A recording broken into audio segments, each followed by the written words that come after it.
What is good, YouTube? Quinway basketball analysis coming to y'all with that quick analysis while listening to analysis while holding down analysisplayground.com at the same time. Trying to make sure y'all get the knowledge that y'all need every night. And we're going to talk about the Bucks beating the Brooklyn Nets. KD was able to hit some mid-rangers, hit some fades, hit some tough ones, but they could never get enough stops to make a legitimate run to take the lead. And even when they would, Chris Middleton showed up and showed why he was a two-time All-Star, and he was able to knock down some free throws, knock down some threes, knock down some mid-range, and keep them Nets that was hungry. They was ready to go. They felt like they could take it. And Chris Middleton say, no, that's not going to happen in Milwaukee tonight. Also, fourth quarter, Giannis, Gallup, and Kumpo. He didn't try to do all of the unnecessary stuff. He just went to the paint, got layups, got dunks, stayed in the post, and even made some free throws, two consecutively, which was all net, which was a big surprise. This is the Bucks team that we expected. They are the better team right now. They should be able to finish off this series. And I felt like that before they lost game 5, and I still feel like that now. The Bucks should be the favorites to win this series. The Bucks should win this series. It's just up to them to get it done. And we don't know if they're going to get it done because we don't really know what type of game plan and what they're going to do.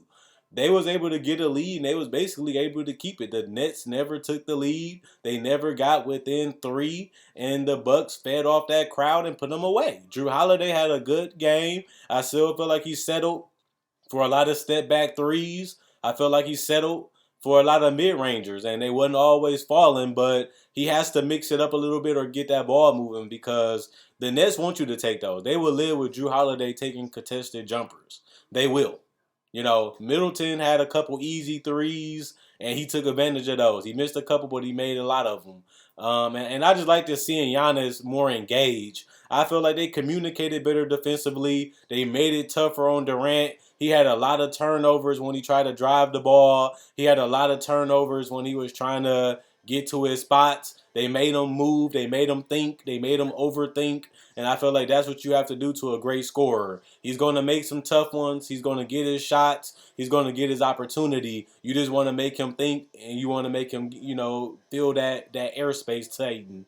And I feel like they got in his air. They made him shoot over the top. They made him readjust a little bit, and that throws you off, and that throws off your balance, and that helps help your chances of missing. And you got to give credit to the Bucks. They actually did what they were supposed to do. They took care of home. They looked it confident. They stayed together. And like I said, when the Nets tried to make runs, it just wouldn't happen. James Harden looked it better. He hit a couple threes. He controlled the tempo. He controlled the pace. And he wasn't getting to the paint, but he was also able to get to the free throw line a couple times. So James Harden looked it better than he did in game 1. A whole lot better. But Kevin Durant looked at a whole lot worse. People said Kevin Durant had a legendary performance. He had a great game, but it could have been significantly better. And I feel like they neutralized him and they took a lot of his opportunities away. And that's what you want to do if you're the Bucks. You're not going to fully stop him, but you can make it a lot more tougher. And they did that tonight.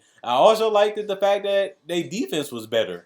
I liked it, the Bucks and how they defended tonight. And, even though Blake Griffin hit some shots and, Joe Harris finally made some shots, they never really made enough consistently. They went on a run, which was, I think, a 10-0 run or something like that. But even then, they was just so far behind that a 10-0 run still had them down by 7, I believe.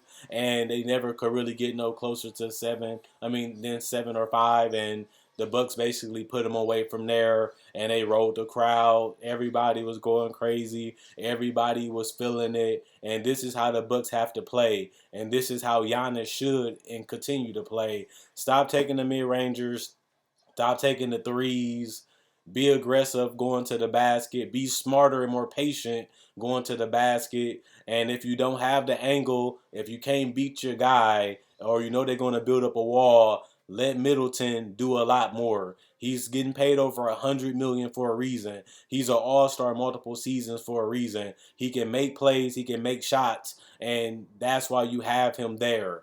That's why you have Drew Holiday there. And I know that Drew Holiday struggled a lot throughout this series scoring the basketball, but he was getting to the paint a lot more, hitting floaters, getting to the basket, all the way making layups. And I like that Drew Holiday. Turn down them jumpers and be aggressive and be smart. You don't have to give the shot that they want you. You don't have to play into their game plan. Do you, be you. We know what you do. We know what you are. We know what you're about.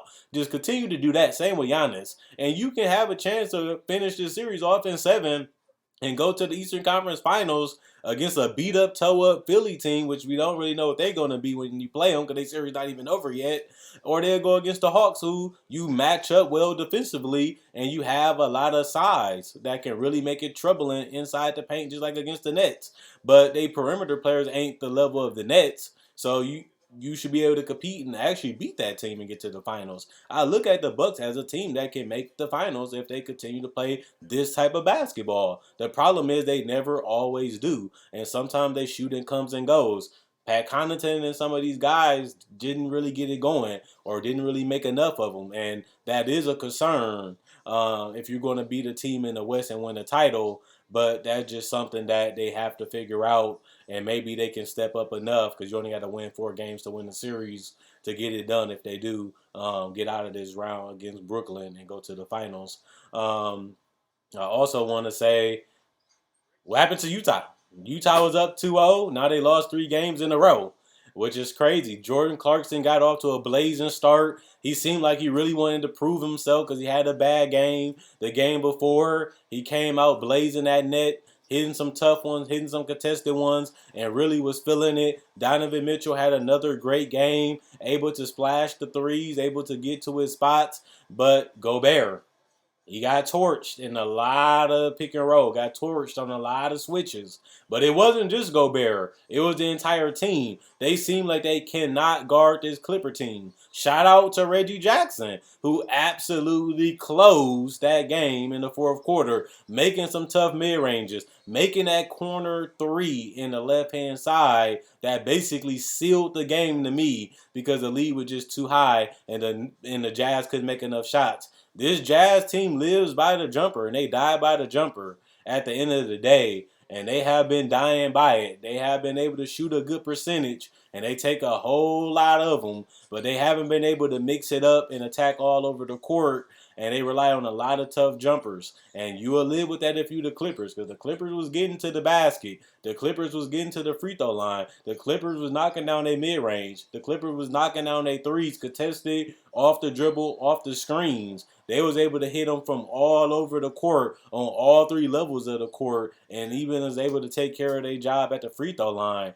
The Clippers didn't have no Kawhi Leonard, but they did show that they can compete with this Utah Jazz team better than what I thought. And if this is the way the Clippers going to play, this is the way that we thought that they should be playing the entire playoff run, but we don't see this team every time defensively. We don't see this team show up offensively. But when they do, they are a dangerous team, and that's why they have been highly coveted respect-wise from a lot of people, but they still have to get it done, and that's the hard part, closing out Utah.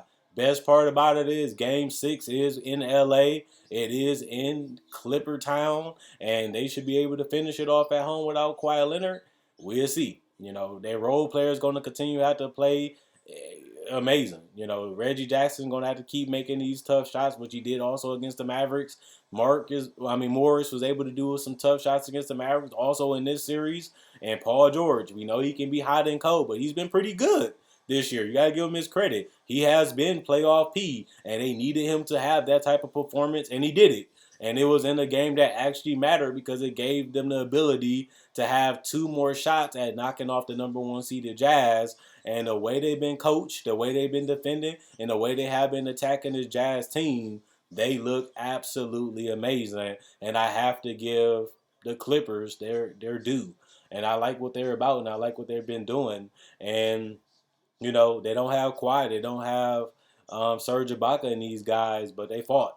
They didn't give up, they didn't quit, and they had the lead. They was down in the beginning, They seemed like they could get crushed. They seemed like it might be a blowout. They kept playing. They kept trusting the process. They kept trusting their game, clawed their way back in it. Even when the Jazz made a run, they was able to get it back down to single digits, was able to take the lead, and was able to close out Utah at home, which is something that I didn't see happening, but it's something that happened even without Kawhi Leonard. This is a team that you should be proud of right now. If you're a Clipper fan, and if you Kawhi Leonard, you should be proud too, seeing how your team had fought. They didn't get moped. They didn't hold their head down. They went out there and really played some great basketball for 48 minutes on both ends of the court and got it done. Batum had hit a big three also, and they needed him to be this guy. They picked him up when he was on the low. Nobody wanted him. Everybody was saying he was the worst player in the league, and he has been a great addition to this team, and he has shown that mostly in this series in the last 3 games to me in the Maverick series, being able to put the ball down and make layups, make dunks, make passes, but also being able to space out the floor and play multiple positions, and that's what makes this team dangerous. When they go small, they can cover a lot of ground, they can make a lot of variety of shots, and they can also, make the tough ones. And they was able to do it more than the Jazz, and they was able to outlast them and get the W. This should be an interesting series to see. Will the Jazz go down or will the Clippers falter? We don't know yet. This is a series that's up in the grabs, but that's good. It makes the games more interesting, makes the series more interesting. And with both of these teams, we're not really knowing how they're going to shoot and not really knowing how they're going to play, it can go either way. And that makes an interesting game. That makes must-see TV for Game 6 and possibly Game 7. And we will see who will win them. Other than that, shout out to Paul George. People called him Pandemic P. People trashed you, made fun of you, and you really have shown that you can answer that call and be still a great player. People was even questioning, is Paul George an elite wing in this league? And he's rewriting it a little bit every game. And if he can close out the Jazz without Kawhi Leonard, no longer he should be called Pandemic P. But that's just me, and that's just how I think, and that's just how I feel. But if I had to be real with you, I'll be back tomorrow night to talk about basketball analysis, bringing the analysis to you. Let me know what you agree or disagree with. Who gonna win the Bucks series? Who's gonna win the Jazz series? And who you think gonna win the next games? Let me know in the comment section below. Quinn Wade basketball analysis. I'm gone, and I'll see y'all tomorrow, hopefully.